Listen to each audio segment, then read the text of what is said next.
So ideally, when a kid crosses a school district boundary to a school that's a better fit for them, they can just kind of take that funding with them like a backpack. Sometimes we call it backpack funding, and go to another public school. So we're not taking any money from the public schools.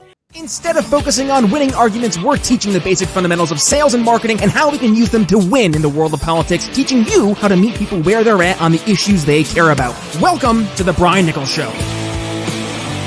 Well, hey there, folks. Brian Nichols here on the Brian Nichols Show, and thank you for joining us on, of course, another fun-filled episode. I am, as always, your humble host, joining you from our lovely Cardio Miracle Studios here in sunny Eastern Indiana. The Brian Nichols Show is powered by our good friends over at AMP America, folks. Stop giving the corporate media all the news and clicks and views that they so desperately want. Go to folks who are going to give you the news without all that corporate media bias or fluff. And that is where AMP America comes in. Head to ampamerica.com. We have news articles, opinion pieces, podcasts, and more. One more time, ampamerica.com. Also, the Brian Nichols Show is powered by our phenomenal studio sponsor, Cardio Miracle. Now, folks, you've heard me many a time here on the show talk about the best heart health supplement in the world. Well, stick around. We're going to talk about that more in detail later in the show, talking about how nitric oxide, the secret ingredient of Cardio Miracle, will help give you the ticker you've been looking for. Yes, the best heart health supplement in the world, bar none. So stick around. We'll talk about that in a second. But first, today's episode, we are going to go into the world of school choice once again. And to do that, we're going to go back to an organization I have come to know and love. Now, we had our good buddy Matt Friendaway on the show back in March, and we were talking about the school choice revolution. So today we are going to continue that conversation, but not with Matt today, but we are still talking to our good friends at Yes Every Kid Foundation. Joining us today is Halli Faulkner. Halli, welcome to the Brian Nichols Show. How are you? Thank you. I'm going to try to match your energy on this Saturday morning. Although it's impossible. It's like 3 of these Yetis of coffee, probably that's doing the trick. And I'm going to give some credit to Cardio Miracle, Halli. So I guess we'll have to send some to you and Matt over at Yes Every Kid. But how are things? We're great. We are so excited about the work that we're doing around expanding options to families and empowering families to make choices for their kids' own education. I'm a parent myself, so I'm more passionate about this work than ever before. So I'm excited to get into it.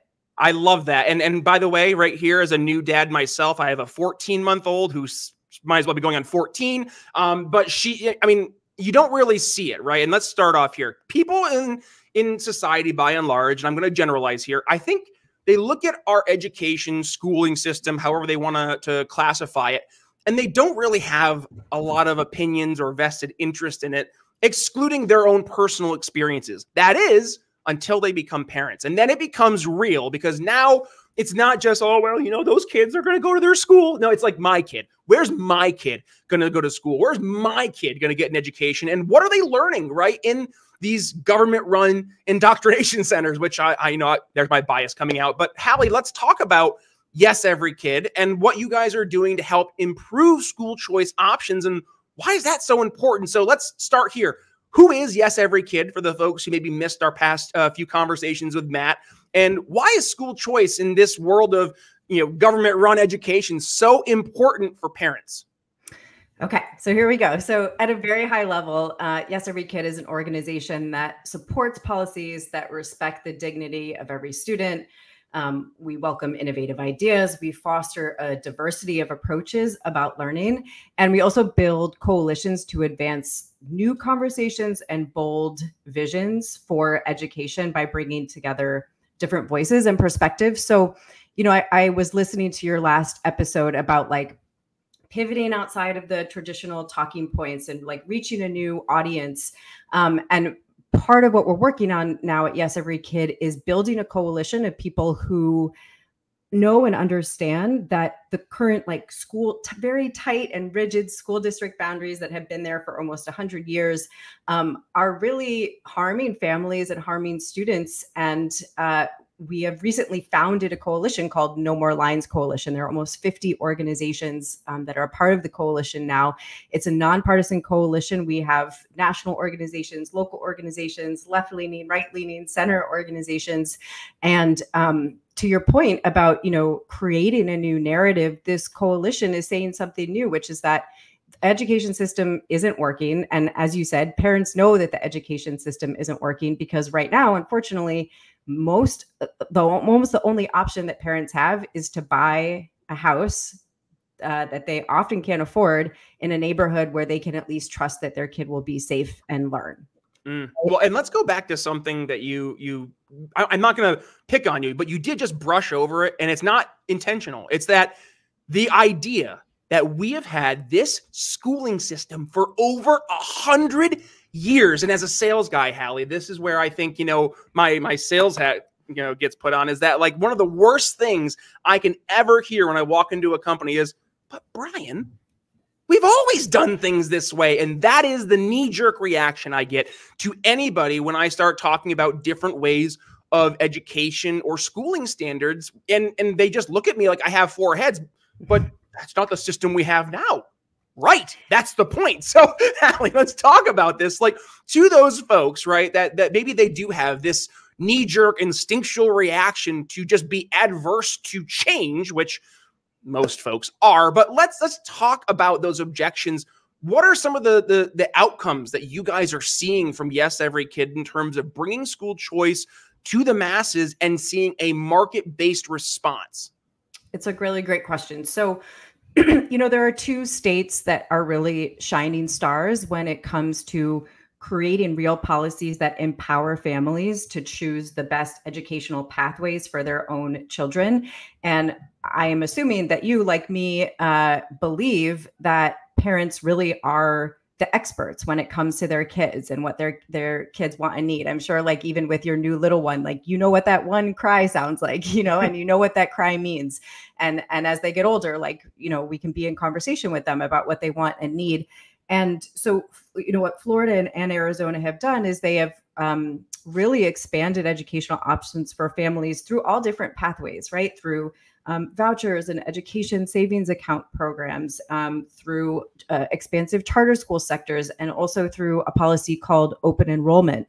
And what we have seen is A, parents are more satisfied, and B, students are, as a whole in those states, learning more. And, we don't have to go down the pathways of testing, but, which, by the way, that's kind of important, right? Like, that seems, and who am I, but a layman, but isn't the whole point of school to make sure that they're learning more? So that just seems like it's by its results, the whole goal right there.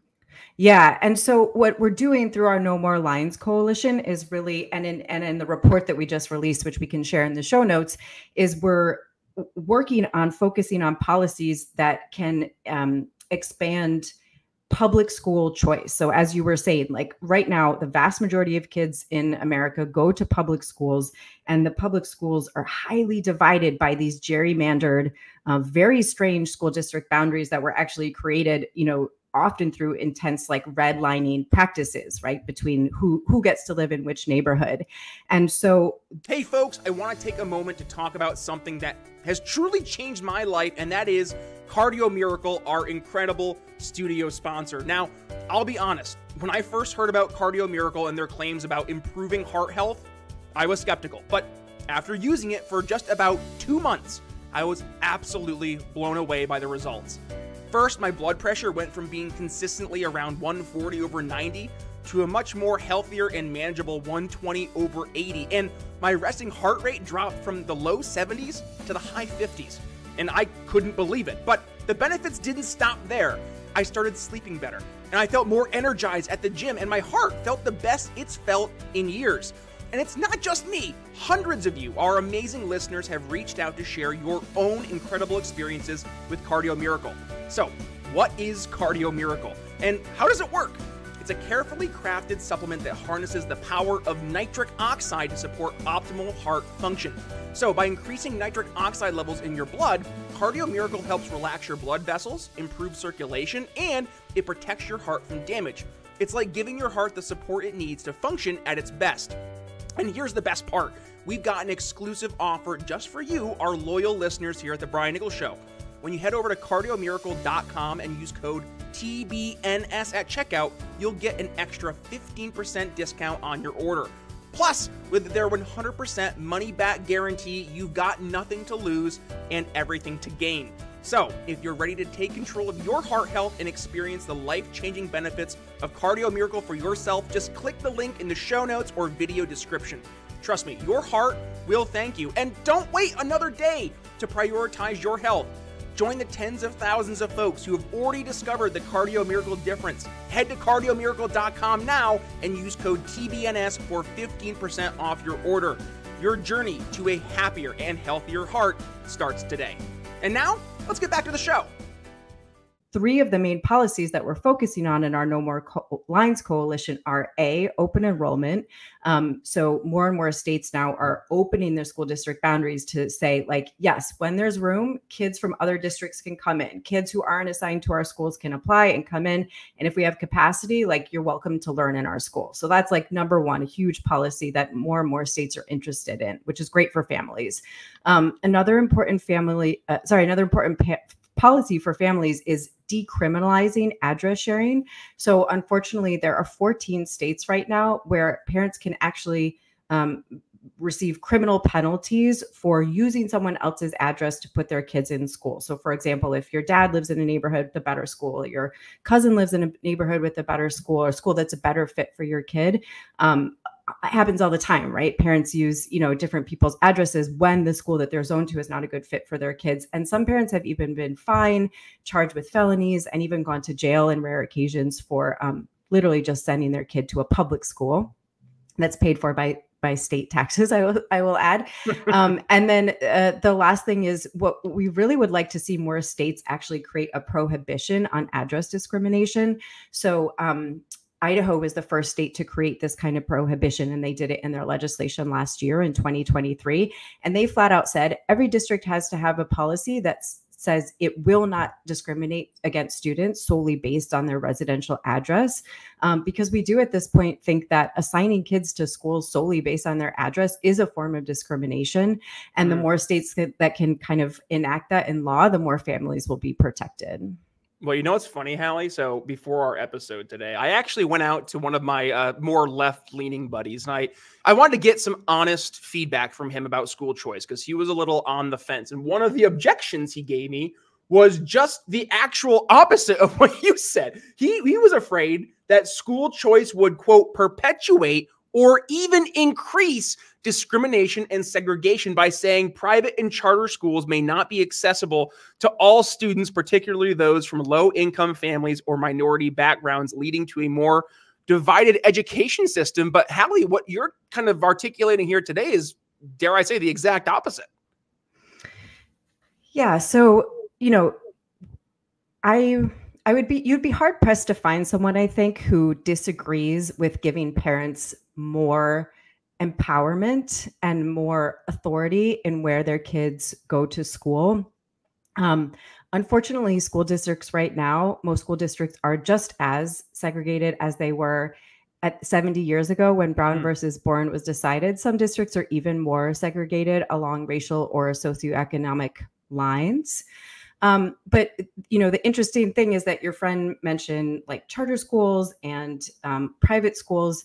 This policy that we're kind of leaning into, open enrollment, it's really focused on traditional public schools, paid for by taxpayer dollars.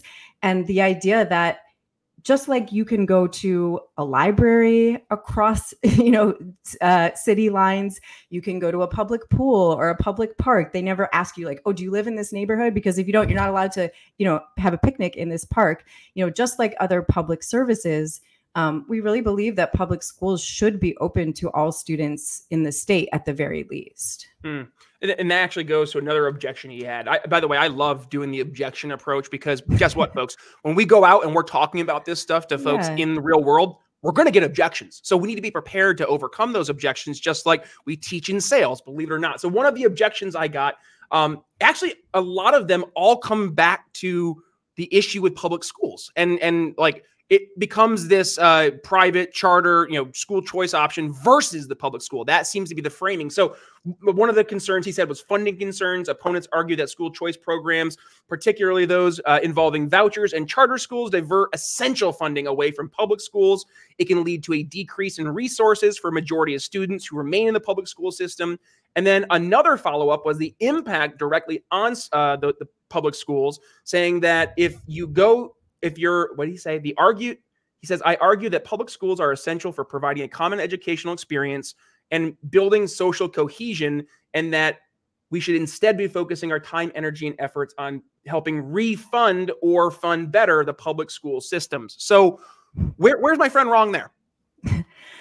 I respect your friend. At least someone does. I'm just teasing. And actually, as you know, I think it's really important to have friendships across lines, lines of difference. So I think these are the important conversations to be engaging in.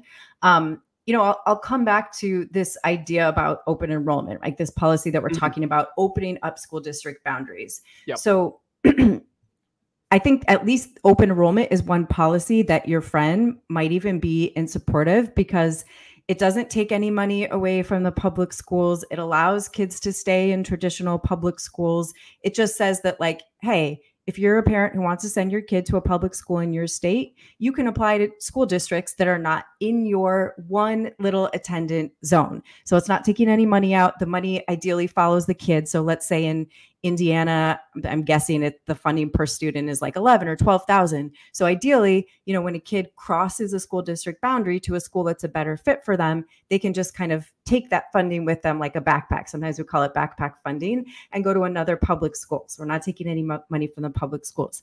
I will say, I have worked in education policy for a very long time. Some days feel longer than others.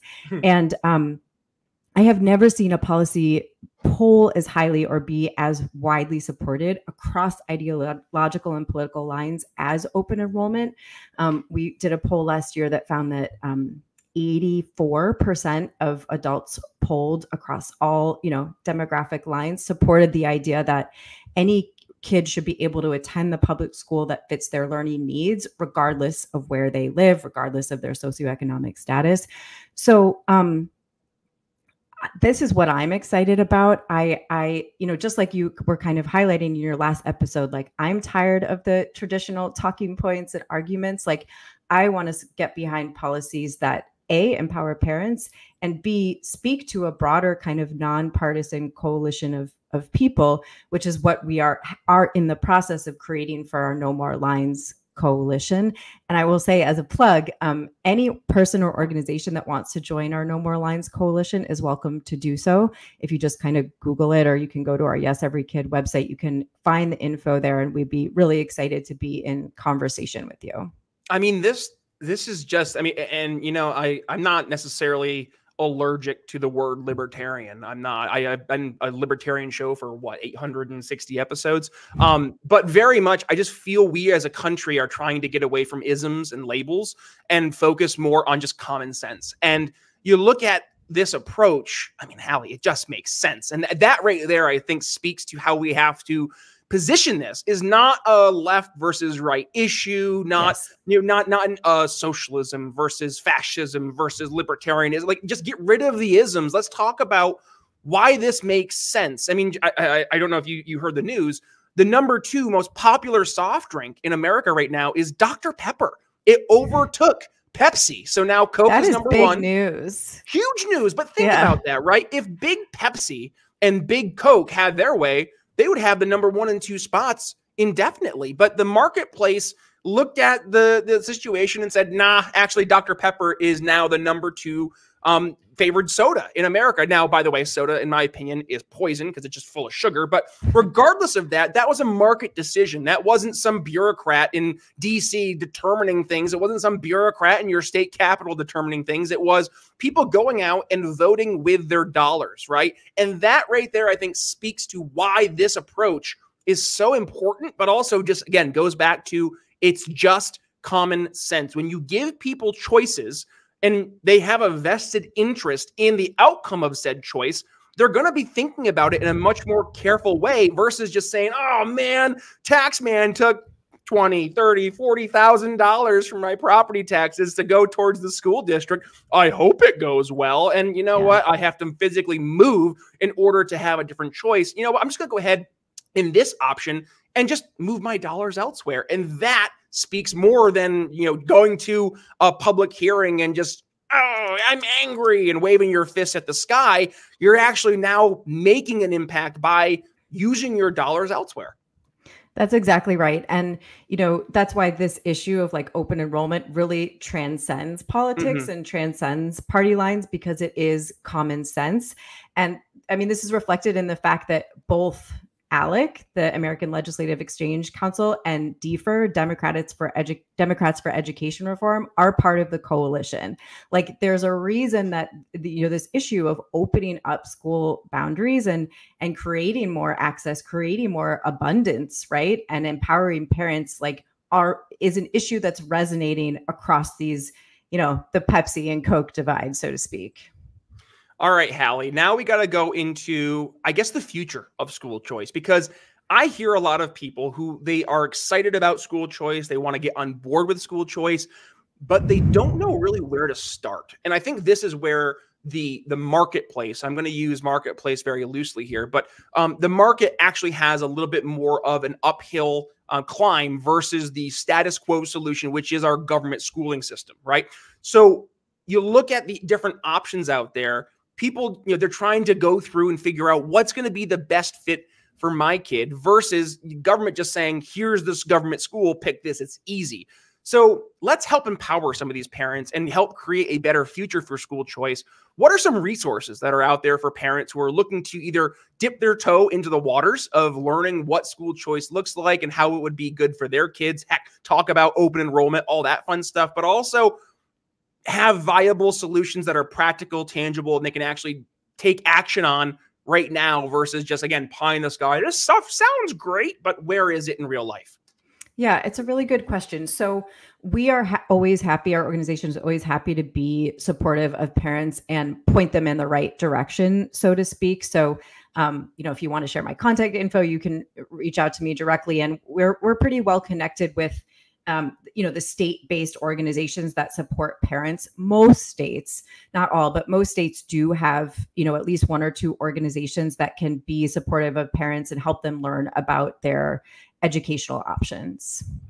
All right, Halli, we are getting towards the tail end of the episode. And this is the part of the show where we like to start to wrap up the episode with a nice, neat bow. And we do a little segment called Final Thoughts. So when you're looking at the audience today, and again, there's a lot of folks who this is either their first exposure to the whole school choice argument and value, or folks who just, they don't really realize that there's a choice. And by the way, there's a lot of folks out there who they are in that camp because, and as we talk about here on the show quite often, when you're going out and leading with political issues, you have to focus on the issues that matter most to people. So we say meet people where they're at on the issues they care about. But when people are focusing on, oh my goodness, I'm at the grocery store and I'm pushing my grocery cart and I just realized that I don't know if I have enough money to cover everything in my grocery cart because inflation's so tough. Or, oh my gosh, well, I have a job because my company's doing layoffs like crazy right now. Like all these really just scary thoughts are hitting people right now based on where we are as a society and as a world. So let's talk about, like, how can we get people who are kind of in their own little bubble, and understandably so, aware of what's happening with school choice and help make it an easier decision to maybe navigate away from the government schools, but do so we are actually meeting them on that specific area that we can hopefully most effectively address their issues? It's a really good question. So, as we've been talking about, like, we believe that families should be empowered to choose the school that meets their children's needs, period, regardless of government imposed school district boundaries. Since the pandemic, so many more families, and I know you talked about this with Matt from my organization, so many more families are getting creative about how their kids are educated, whether it's online, whether it's through micro schools, whether it's a combination of like, hey, I'm going to take this AP calculus class at my high school, and then I'm going to roll the rest of the time in a career and technical education program. And, the more states really can be supportive in letting parents know their options, the better. That being said, some states are better than others in letting parents know their options. And I know that as a parent, it can be really stressful. It can be exhausting. It can be overwhelming to try to figure out like what options are available and like do a cost benefit analysis. So like I said, if you are interested in these issues, either for your own family or just as a bigger picture, advocating at a state level, please feel free to reach out to me or organization. Join our No More Lines coalition. I will say, looking forward to the 2025 legislative sessions, there are a lot of states that are really gearing up to expand their open enrollment programs and give families more educational options. So we're really excited about the year ahead. And that kind of grassroots level advocacy will play a huge role in the shifts that we see going forward. So cool. And by the way, this is why I love having you guys from Yes Every Kid on the show, because you actually are helping not just talk about these ideas, but you're actually bringing them to the people that need it most. And by the way, for folks who were playing around along in the home game, you probably saw my cup here. Zip codes shouldn't determine education. Plus, there you go. Fun students, not systems. I'm going to have to send some of those over to you and the amazing team there at Yes Every Kid. We'll get you and Matt some stickers and the team some stickers. But this speaks to, Halli, why I wanted to have you on the show, right? Because this is an issue that is evergreen. It will continue to be an issue if you're a parent out there and you have a kid getting ready to either go to school or they're currently in school. This is something that should be on your mind. And I think we're seeing right now, by the way, like we didn't even dip our toe into the cultural issues that's happening in our government schools. But if you're a parent and you're worried about, the whole, like the transing the kids thing or like the pride stuff at schools, here you go. Here is a solution to that problem. You don't like what your school is teaching your kids? Move them somewhere else and take your dollars with them, because that is, in my humble opinion, the best way to actually make change and to make progress and actual progress, right? It's not some government bureaucrat telling you this is how your kid needs to be educated, needs to be schooled. That's the actual term. But rather now you as the parent taking really the authority back from the bureaucracies and having your vested interest in your child and their education, and not relegating that to somebody hundreds, thousands of miles away. Halli, we are getting towards the tail end of the episode, so we did our final thoughts, but how about this? Let's go ahead and make sure folks who are listening today and they're like, all right, Hallie's got me all excited. We're on board. I want to get my kid school choice options. Where can they go ahead and learn more from Yes Every Kid? Reach out to you, continue the conversation, all the resources you guys have, so on and so forth. Hit us with it. Okay, so you can find us at yeseverykid.com, and then you can also do /No More Lines Coalition, or you can just Google No More Lines Coalition. And that's the best way to connect with us about this work. You'll also find on our website our recent No More Lines report that I authored. And so if you're a policy nerd like me and you really want to kind of dig into the weeds of these issues, or you're a legislator or a staffer who wants to like start thinking about some creative legislation for the 2025 session, that's where you can find that. And we're also, of course, on Instagram, Facebook, X, all that good stuff. Perfect. Awesome. Halli, how about this? We'll make it easy for the folks at home. We'll include all those links in the show notes. I'm just going to ask you to send them to me afterwards. But no, other than that, folks, we'll make sure all those links are going to be available. So please go ahead, check them out. And if you got some value, which I know you did from today's episode, beyond going ahead and giving it a share, and when you do, tag yours truly at B Nichols Liberty, Twitter, Facebook, and Instagram, please reach out to Halli.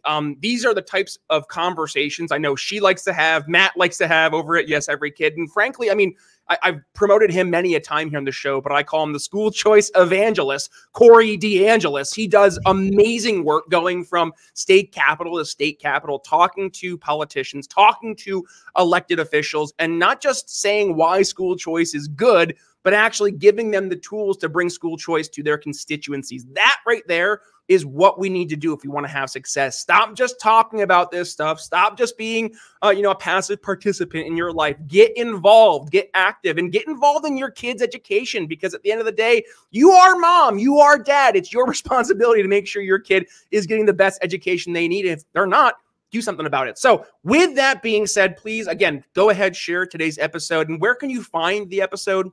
We are a podcast. We are a video show. So you can find us on your favorite video platforms, YouTube, Rumble. We're on Twitter. We are on Facebook, uploading the video in their entirety over there. But from the podcast version of the show, your favorite podcast catcher, Apple Podcasts, Spotify, YouTube Music, wherever it is you get your podcast, you should find The Brian Nichols Show. Hit subscribe. And by the way, download all unplayed episodes. As I mentioned at the beginning of the show, we have 860 episodes here of The Brian Nichols Show, going all the way back into the archives to episode 1 in January of 2018 to where we are as we're recording today, a sunny Saturday in June 2024. And I guarantee as you go back through, you're going to hear a lot of different perspectives, some different contexts, some nuance that helps really show why this is such an important topic with past guests we've had, including aforementioned Corey DeAngelis and Matt Friendaway and a bunch of other awesome folks talking about and promoting school choice and school choice policy. So all those are available at briannicholsshow.com or in your favorite podcast catcher. Either way, just do us a favor. Hit that like button, hit that little subscribe button, and head down below into the comments. We want to hear your thoughts. If you think school choice is the bee's knees, which I do, please go ahead. I don't know why I'm channeling my inner Joe Biden whispering today, but I am. Please go down below into the comments. Let us know your thoughts. Or heck, if you got some objections, as I mentioned on today's show, we will see objections and we want to hear them because maybe you got some good objections. Let's have some common sense discussions about those objections. Just please do me a favor. Keep it respectful and keep it polite, but also keep it educational, enlightening, and informing. I don't know. I try to do that. It's my little new slogan here in the back. I'm done. Brian Nichols signing off here on The Brian Nichols Show for Halli Faulkner from Yes, Every Kid. We'll see you next time. Thanks for listening to The Brian Nichols Show. Find more episodes at briannicholsshow.com.